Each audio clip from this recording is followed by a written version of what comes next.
think the thing that Yeah. people don't understand, and we are not these kind, and our parents, my parents were good parents. Yeah. But I made good grades.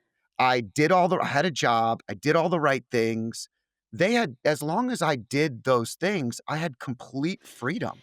Oh, And totally. And also they didn't know, like, they just didn't know about alcohol the way we do today, right? Like, it wasn't a conversation. It was, "This is your brain on drugs," which is why I can't fry an egg without thinking about that, and also why I never got into drugs. Like, I was like, "Okay, drugs and guns, get it, like, that's gonna be a no-go for me. Alcohol, obviously green light, like, fine." And yeah, the way that we talk about alcohol today, and that's what I try to do, like, in the book and on the podcast, is it's like, no, let's actually just go back and, like, figure out this thing that has been in our lives for decades. You said you're 47, yep, I'm 45. Like, we were the binge drinking kind of generation where we grew up drinking early. Like, I think my first drink was, like, 16 maybe. And then going to college and, like, kinda going off the rails, right? Binge drinking because everybody was. So it wasn't like, you know, rehab or anything like that. It's like, no, this is just like I go to Wisconsin Green Bay. Like, this is how we party, you know? Like, this is what we do. And then I've seen, and this was definitely my stories as we get older, really assuming that alcohol still qualifies to be in our life, and, like, we still have to just make it work, but now we have to drink it better, right? And so then we gotta drink, like, classy, like, we gotta class it up with some red wine, really not knowing that it's exactly the same thing. It's designed to get you addicted. It was never meant to be moderated. And we take the blame when the alcohol does its alcohol thing, and we just say, like, "Oh, it's because I didn't drink enough water." Like, I didn't drink water in between, or like, "Man, I should have had bread," you know? And instead of saying like, "Oh, wait, this thing that kind of like it did serve me for a while. I wasn't a lunatic." Like, sure, it was fun until, right? Until I had so much to lose to it. And that question mark that it used to bring that was, like, exciting in my 20s now was, like, very threatening. And I think we've been taught that we have to, like, wait until we lose what? And I just found myself looking around at my, like, full life when I was 39. I quit drinking 5.5 years ago, and I was like, "But what am I willing to lose? Like, what am I waiting for?" Because I'm kind of not willing to lose anything to this. And so I think um, yeah, switching it up, and we're definitely talking about alcohol differently now than our parents did, thank God. yeah. I mean, it's interesting because I grew up in a family where, my grandfather was an alcoholic. So Hmm, my dad grew up in a little bit more chaos, a yeah, lot of chaos, and not a lot of financial, benefit, super poor, in an environment where he wanted to get out immediately as turning 18. And so I was coming from an environment where my dad knew if there were beers in the fridge, like, he knew exactly how many there were. All of his friends would party hard, but he hardly ever had more than 1 or yeah, 2 at the most, and that was almost something that I didn't even see him do. He didn't drink at home. mhm, And my mom had a beer or 2 here and there too, but it wasn't a part of our life. And then when I turned 15, 16 years old, it was the opposite. It was almost like I went heavy into this environment. I actually dialed down when I got to college because it was you almost like did? I did something completely. I was so afraid of not making it and blowing up my life, and I would do these things where I'd get super guilty. I would make a Yeah, I would say something I didn't wanna say or get yeah, in an argument with somebody that I didn't wanna argue about, and you knew it's the alcohol, but you also, I would, like, completely cut it off for, like, 2 weeks and be like, "Alright, well, if yes, I could cut it off for 2 weeks, I'm fine," and right, so and I really I was fine. I always had a very, um, I was blessed to not have fallen into an environment where I was losing control, yeah, and my drive for success was stronger. That addiction was probably stronger than any other addiction, so it really kept us at bay, and Yeah. what happens is, what I've seen you talk about, is you do get older and you have no interest in binging in any capacity, but even when you have a couple, you start to recognize that the body and you wear a Whoop, Oof. and all this Whoop does is tell you that, every time you Yes. have any alcohol, your body is rejecting it, and so there's definitely the it's a great conversation shift, and that's why your book is coming out. It's almost out, right? Or is it Yeah, it's out September? September 30th. Okay, I knew it was close. Sober shift, right? The Yes. sober shift, and so it's why so many people are doing this, but to our conversation point, my children are so the opposite. Yeah. It's really interesting, and their friends are less interested. Now, Yeah. I have 2 athletes, one's a Division I college athlete, the other is literally moved away from home at 14 to play soccer, so they're very driven, but my son called me last year, his freshman year, he goes, "Dad, I swear, I know why kids drink so much in college. Mm. There's nothing to do, like, I have something scheduled every second of every day. I am busy from 7 Yeah. in the morning till 9 PM. What is everybody else doing?" And I Yeah. remember going, "They're drinking and partying, right?" And he Yeah. goes, "Yeah, they really are." Yeah, So it's so true I'm often asked like, "Okay, but how do we talk to our kids about alcohol?" And like, what when does this conversation start?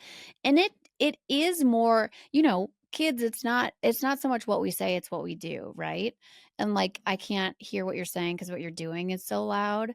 And so if we're kind of telling our kids, um not to drink and then we're drinking, right? They're just like, "Okay, this doesn't make any sense." But I think more than that, my kids, something happens when you take alcohol away, and that is feelings come to the forefront, right?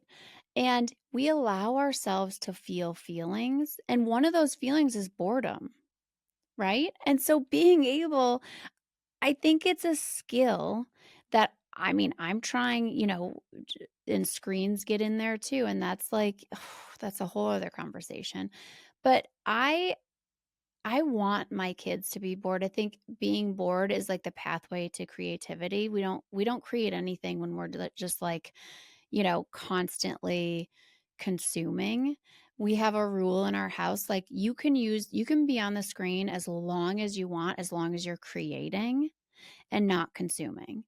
Because something happens to our mental health when we create, right? We feel good about ourselves versus when we consume. And so I think just but first, allowing ourselves to feel the feelings of boredom, because generally adults aren't good at being bored either, or scared, or anxious, or like social anxiety, frustration, disappointed, misunderstood, all of these feelings that come up in sobriety. That is like, I think if my kids are taking anything from me about sobriety, it's just kind of watching me feel feelings and being okay through them. Like actually crying. I lost my dad like just over a year into my sobriety, and it was a kind of tragic loss. And like I didn't shelter them from that. Like I wanted them, it was okay if they saw me on my knees crying and destroyed by this love, right? And so I think we've sheltered our kids a lot in trying to protect them, and it's probably doing them a disservice. I think you bring up a great point. There's a couple of them, but, you know, the alcohol is obviously a numbing Yeah. of attaching to those feelings, and so I fully understand that. With the kids and the feeling, the interesting thing is I think our imperfections are what help our kids be better than Yes. us, and so, Yes.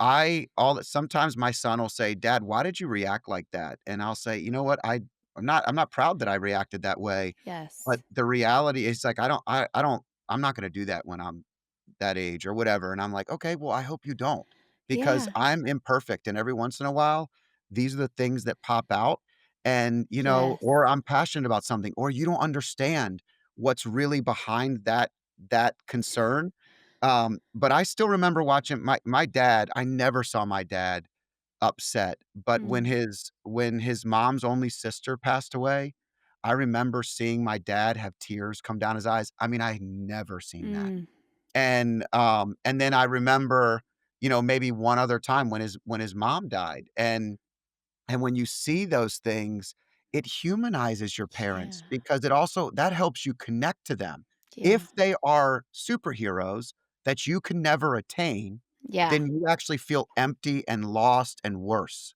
And, So like, not worthy or something, right. and that's the standard, right?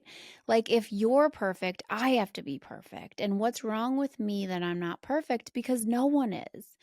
There's just such my friend Courtney, who's a therapist, which is amazing to have a good friend as a therapist because, like or no, to have a therapist as a good friend. My mom is Yeah. also a therapist, it's different.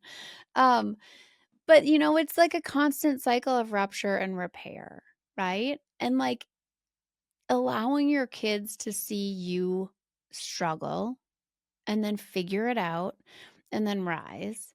Um, I don't know what could set them up better for success rather than like kind of hiding that and then saying like, well, this is obviously the goal is just never fail or never then they're just not going to try, right? Because why would I try if I don't know for certain I can do this thing? Um I'm not gonna try. And oh, that just hurts my heart. Yeah, it's worse. Yeah, it's It's so much also worse. the sheltering.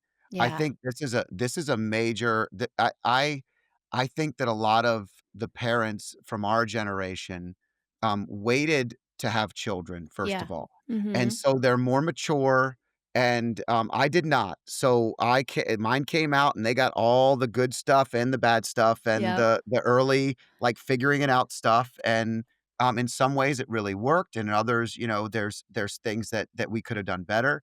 But as a parent today, one thing I'm very grateful of is that we didn't shelter them. When we had Yes. tough conversations or when somebody passed away or we were in a position where we were, um, challenged or a family member were challenged, we openly talked about that stuff. Yeah. And our generation grew up sheltered in a different way. I think the '90s, our parents didn't talk about money. My parent they Bu like, they you didn't couldn't even talk ask to them. They No. didn't talk to us. No, they didn't talk to we were I was my brother and I always joke that we were just like latchkey kids because we were. And, yeah, are you kidding me? My parents didn't know where I was half the time and what I was up to. Do you remember that commercial? Like, "It's 10 PM. Do you know where your children are?" Do you remember that on I the do, TV? yes. There was actually, like, a PSA for parents to be like for the TV had to remind the parents, like, "Hey, dude, you have children. Like, just make sure they're home or something." Like, no. It's we have completely pivoted. Like, the pendulum has swung, I think, to, like I don't are you seeing these studies? Is it Jonathan Haidt or some who's like the, anxious generation Oh, yeah, yeah. and just how much something like you guys, I'm gonna get these numbers wrong because 'cause I'm not a numbers Well, girl, it's but, not like supposed to be perfect, it's just a conversation anyway. yeah, but, like, 60% or something of kids have never, like, walked alone outside without their parents, like, walked to the park, walked to school. Like, 60% have never walked down a grocery store aisle by themselves. Like and yet, they have kind of free reign on On the screens. internet, Yes, which is way more terrifying. Like, that are you it's kidding? unreal. It's unreal, Oh but my god. see, that's the hard it's almost like where it's a very unique thing because, again, they were faster and better than we were at the Yes. technology, Yes. and so there's a generation that knows it better than you, Yeah. and, I mean, growing up, it's funny, I don't remember the exact time, but I wanna say around 11 or 12. My mom listens to this podcast every single time, so she'll correct Oh, me, I'm sure. my mom will probably listen to this one too. She's like, "Which one were you on today?" Like, yes. Yeah, Hi, yeah. moms. Hi, Yeah, moms. it's great. I found that it's the best way for my mom to listen to me, so, Yes. it's Same. a great Same. thing. She fully listens to me, and I appreciate that, and, So I funny. don't feel that very often, so it's really nice when she listens. So, mom, a loving, Oh, we compliment. love you, mom. No, but the joke is, I remember at, like, 11 or 12, my sister and I, which makes her 2 years younger, so 9 or 10, Yeah. we'd scratch up we would run around the house finding as much change as we possibly Oh, yeah. could Uh-huh. from any nook, cranny, couch. I mean, Couch. we'd be like, "Oh Yes. my god, we have enough for french fries at Arby's," and Amazing. we would go ride our bikes Mhm. to Arby's Mhm. and, sit at the place, eat by ourselves.